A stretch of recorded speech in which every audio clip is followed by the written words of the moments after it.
नई दिल्ली। स्वर्गवासी श्रीमती सावित्री देवी जी के निधन के उपलक्ष्य में आयोजित शोक सभा और रस्म पगड़ी कार्यक्रम में राजधानी दिल्ली की आचार्य प्रेमलता जी द्वारा कथा का आयोजन किया गया। इस अवसर पर आचार्य प्रेमलता जी ने जीवन के कुछ महत्वपूर्ण सत्यों से सभी को अवगत कराया और मृत्यु की स्वाभाविकता तथा उसके महत्व पर विस्तार से प्रकाश डाला। ज्ञात हो कि आचार्य प्रेमलता जी को महिला पंडित के नाम से भी जाना जाता है। वे कर्मकांड और वैदिक विधियों की प्रतिष्ठित जानकार मानी जाती है और उनके द्वारा संपन्न कराई गई कथा एवं प्रवचनों से उपस्थित सभी जनों ने आत्मिक शांति और सकारात्मकता का अनुभव किया।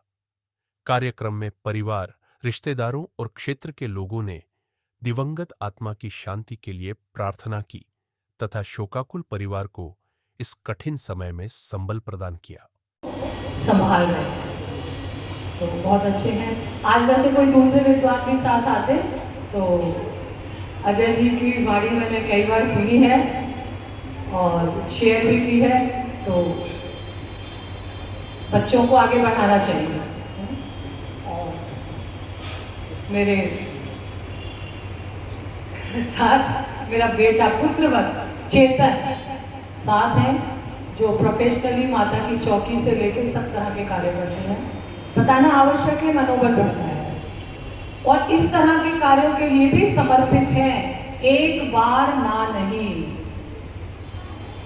हाँ हाँ और हाँ। तो अपने कार्य के प्रति ईमानदारी रखेंगे,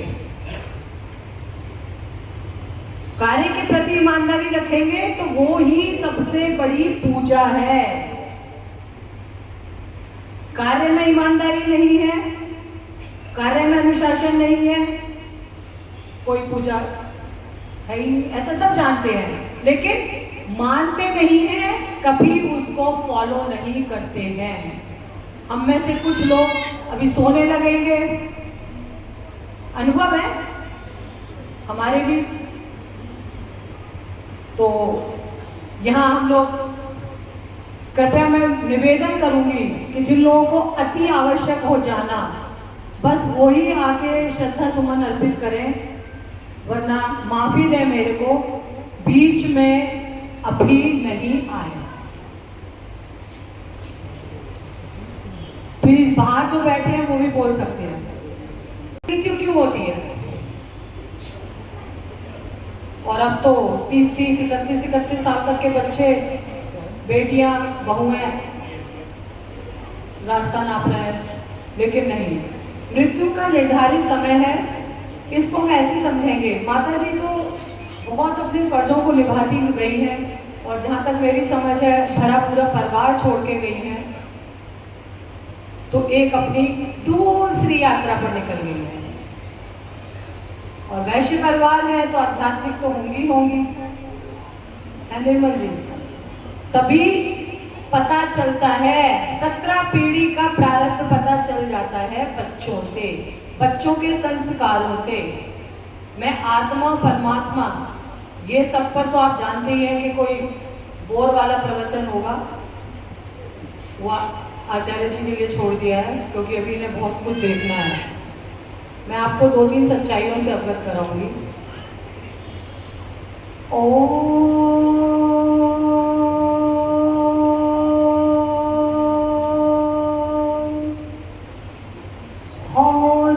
सः ओम भूर्भुवः स्वः ओम भूर्भुवः स्वः त्र्यंबकं यजामहे सुगंधिं पुष्टिवर्धनम् उर्वारुकमिव बन्धनान् मृत्योर्मुक्ष्यमामृता। ये वो शक्ति है, ये वो शिव की शक्ति है जो अनंत है, स्वयंभू है, रचयिता भी है, देते भी हैं, हरते भी हैं, तो कल्याण भी यही करते हैं। तो ये शक्ति क्या कहती है, ये शक्ति, ये मंत्र क्या कहता है, इसको अपने जीवन में अपना लीजिए तो मृत्यु का भय भी निकल जाएगा, मृत्यु का भय भी निकल जाएगा। हाँ, काम आपके पूरे हों, ये विद्वानों के नाते आपके साथ हमारा शुभकामना है। तो इस त्र्यंबकम में बताया गया है कि जिस तरह यहाँ बात आ रही है दुख की। माता जी के जाने से बेटियों को ज़्यादा दुख होता है ना, ये भी संसार का कुछ चलन ही चल गया है, जबकि बहुएं भी बेटियों से कम नहीं है। तो दुख हुआ होगा, बहुत दुख हुआ होगा, हमें भी दुख हुआ क्योंकि हम इस परिवार से जुड़े हुए हैं। लेकिन वो सदगति को प्राप्त हुई, जो तिथि, जो काल, जो समय मुझे बताया गया उनके जाने का, वो सदगति को प्राप्त हुई। तो बात चल रही थी महामृत्युंजय मंत्र की। महामृत्युंजय मंत्र वो पावर है, वो शक्ति है, वो अमृत है, जिससे मृत्यु पर भी विजय प्राप्त की जा सकती है। अब विजय तो मृत्यु पर बहुत लोग प्राप्त करना चाहेंगे, सारे हैं, शायद ही कोई मना करे, है भाई विकास जी? लेकिन इसके लिए हमें अपना कर्म देखना है। जब हमारा कर्म ठीक होगा तभी हमें ऐसा प्रण या ऐसा उपाय सोचना चाहिए। हम अच्छा चाहते हैं, बुरा कौन करेगा? जो आपने बुरा कर दिया है उसे कौन देखेगा? तो जिस तरह से ककड़ी का फल लता से समय आने पर अपने आप टूटकर गिर जाता है, इसी तरह से आत्मा इस नश्वर शरीर को कायिक, वाचिक, मानसिक रूप से छोड़ने के लिए आ जाती है, जिसे यमराज भी कहा जाता है। बहुत लोग तो जीते जी यमराज देख लेते हैं, ऐसा भी सुना है मैंने, क्योंकि एक पावर, एक आद्य शक्ति उनके साथ होती है। तो ककड़ी का फल समय आने पर जिस तरह अपनी बेल से टूटकर अलग हो जाता है, तो हमारी जो मृत्यु है, जो जीवन का अंतिम संस्कार है, अंत्येष्टि संस्कार, उसको प्राप्त हो जाता है। कायिक, वाचिक, मानसिक रूप से वह जीव मृत हो जाता है, लेकिन वो मृत नहीं हुआ है। आत्मा तो ये शरीर से दूसरे शरीर में, दूसरे शरीर से तीसरे में। अब बात आती है कि ये कैसे डिसाइड हो या फाइनल हो कि वो शरीर को ही प्राप्त हुई है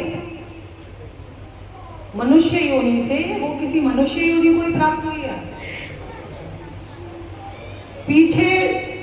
पीछे वार्तालाप नहीं करेंगे, मैं क्षमा चाहूंगी बार बार, हम सारा टाइम बोलते हैं।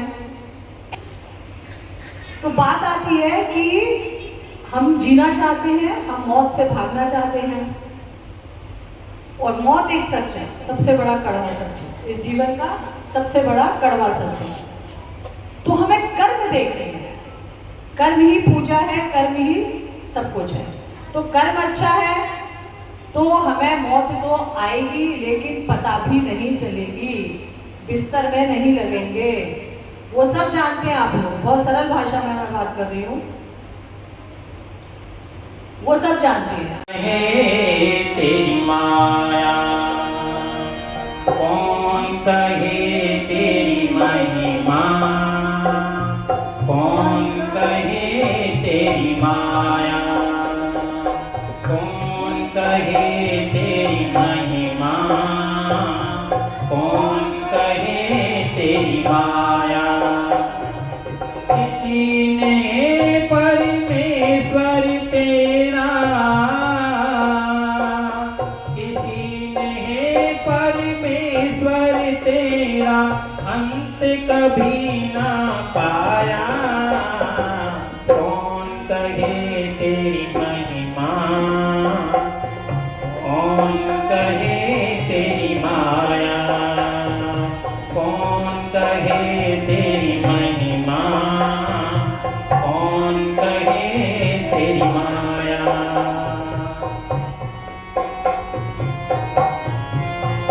अजय अमर अविनाशी कण कण में व्यापक है, अजय अमर अविनाशी कण कण में व्यापक है। सबसे पगला उपदेशक और अध्यापक है, सबसे पगला उपदेशक और अध्यापक है।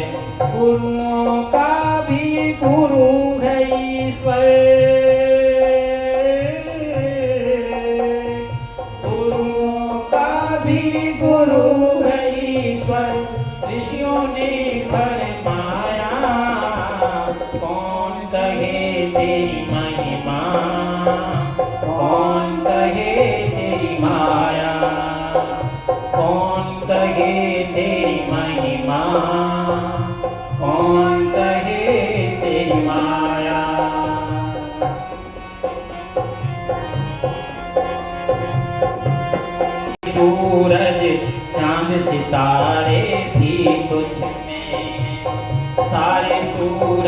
चांद सितारे भी तुझ में हैं, सभी समंदर सभी किनारे भी तुझ में हैं, सभी समंदर सभी किनारे भी तुझ में हैं। सृष्टि के अंदर बाहर तू,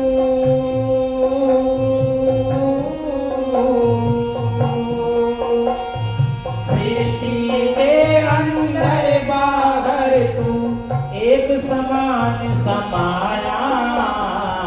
कौन कहे तेरी महिमा, कौन कहे तेरी माया, कौन कहे तेरी महिमा, कौन कहे तेरी माया।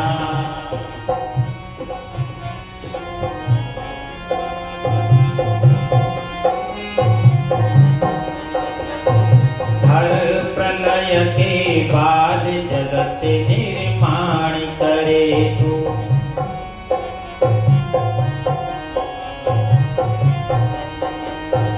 हर प्रलय के बाद जगत निर्माण करे तू।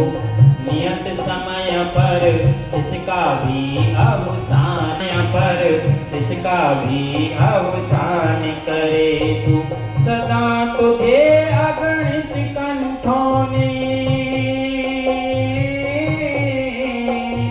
सदा तुझे अगणित कंठों ने झूम झूम कर गाया।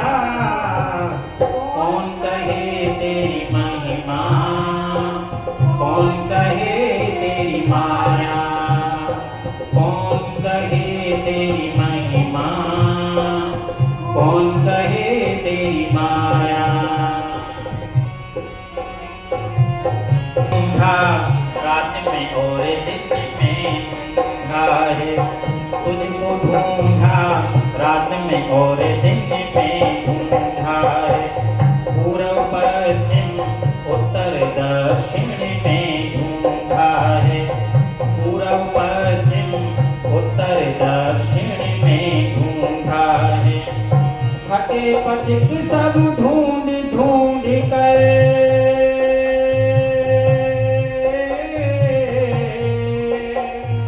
थके पथिक सब ढूंढ ढूंढ कर कहीं नजर ना आया। कौन कहे तेरी महिमा, कौन कहे तेरी माया, कौन कहे तेरी महिमा, कौन कहे तेरी माया। किसी ने है परमेश्वर तेरा,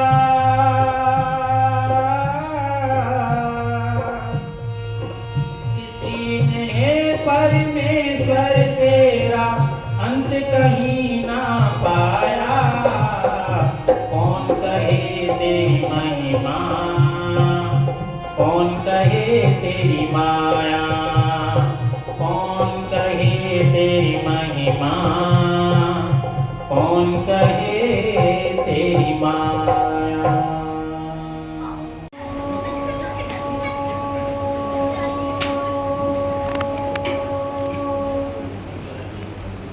ॐ स्वामी देव सवितदुरितानि परासुवा यद्भद्रं तन्मेयासुवा। सभागार में उपस्थित सभी भाई बहन मातृशक्ति को हमारा वंदन हो, अभिनंदन हो। आज जिस कार्य हेतु हम लोग यहाँ उपस्थित हुए हैं, कोई खुशी का कार्य नहीं है, पर एक ड्यूटी का कार्य जरूर है। ड्यूटी, फर्ज, दायित्व, कुछ ऐसा बोल सकते हैं।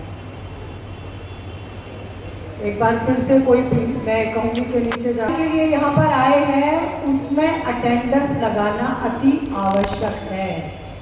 मात्र खाना पूर्ति करना, फॉर्मेलिटी करना, ऐसा भी होता है। तो आगे जीवन में ऐसा प्रयास भी करेंगे कि जहाँ हम जिस स्थिति में जिस तरह से जा रहे हैं, उस कार्य की गहराई को समझते हुए वहाँ अपनी उपस्थिति दर्ज कराएं। मातृशक्ति और भाई लोग आप परिवारी लोग, सबसे पहले हम सबका स्वर्गीय माताजी सावित्री गुप्ता जी के श्री चरणों में श्रद्धांजलि अर्पित हो। अब बीच में कोशिश करें कि कोई आता है तो श्रद्धांजलि दें, अर्थात बाद में फिर जब समापन की तरफ कार्यक्रम होगा तब जाते हैं श्रद्धांजलि दें। हम लोग कहते हैं कि कोई चला गया, कोई मर गया, क्या ये सही है? एक्चुअली उसका समय इतना ही था। हाँ, अल्पायु को, किसी योग को, किसी दीर्घायु का योग भी है और कुछ कारण ऐसे बन जाते हैं, दुर्घटना आदि को हम लोग दूर कर सकते हैं, लेकिन जब समय से प्रभु का बुलावा आया है तो उसके लिए तैयार रहना चाहिए। और मैं कामना करूंगी इस मंच से कि सभी लोग अपने दायित्व और फर्जों की पूर्ति करने के पश्चात प्रभु का बुलावा आए तो अच्छा रहेगा। लेकिन ये भी कर्मा के ऊपर है। हमारे प्रारब्ध जब तक हमें संदेश नहीं देंगे, प्रारब्ध हमें जब तक नहीं बताएंगे या प्रारब्ध हमारे साथ होंगे तो हम गलतियां करते रहते हैं, कर्मों को बिगाड़ते रहते हैं और जीवन की भीख प्रभु से मांगते रहते हैं। वो खुद देगा अगर आप ठीक हैं। बात यहाँ पर हमारा सनातनी परिवार बैठा हुआ है। मैं इससे पहले थोड़ा सा, मेरे अनुज, मेरे भाई बहुत विद्वान,